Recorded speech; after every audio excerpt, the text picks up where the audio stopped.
अस्सलाम वालेकुम वरहमतुल्लाह। दोस्तों, मेरे पीछे ये घर नज़र आ रहा होगा और घर के बराबर में छोटा दुकान भी है। ये यतीम बच्चों का घर है। अभी एक हफ़्ता पहले इनके वालिद का इंतकाल हुआ है। तो वालिद भी बहुत गरीब था, फालिज का मरीज़ था। पहले इनके हालात बहुत ख़राब थे, राशन के लिए भी इनके पास पैसे नहीं थे।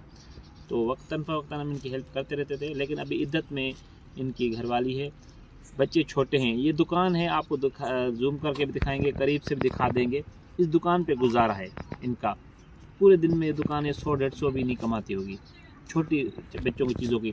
तो इनकी तरफ से रिक्वेस्ट हमारे को आई थी कि जब तक मैं इद्दत में हूँ तो मेरे लिए कम से कम राशन का बंदोबस्त किया जाए। तो हम इनके लिए ये राशन लेकर आए हैं, जो कि 10-15 दिन का हो जाएगा। हम अपने हस्बे इस्तात लेकर आए हैं राशन। इनके लिए 4 महीने का राशन हमारे को जमा करना है। तकरीबन 5,000-6,000 का एक महीने का राशन, 7,000 का राशन, तो 3-4 महीने का राशन हमारे को जमा करना है। कोई दोस्त, एक दोस्त अगर एक महीने का राशन जमा करके देगा तो 4 महीने का 4 दोस्त कर सकते हैं। कोई अल्लाह ने जिसको दिया एक भी दोस्त कर सकता है। तो इनके लिए हमारे को ताउन चाहिए। कोई डायरेक्ट रब्ता करना चाहे, हम आपको एड्रेस बता देंगे, डायरेक्ट रब्ता करें।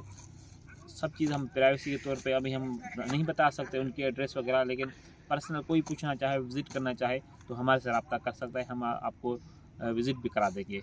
नबी करीम सल्लल्लाहु अलैहि वसल्लम की हदीस है, यतीम की किफ़ालत करने वाला, उनके लिए सिफारिश करने वाला, उन पे अपना माल खर्च करने वाला जन्नत में इस तरह साथ होंगे। आप सल्लल्लाहु अलैहि वसल्लम ने 2 उंगलियों को मिला के दिखाया।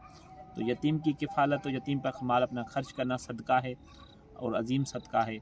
इसमें आप बढ़ चढ़ के हिस्सा लें। Thank you.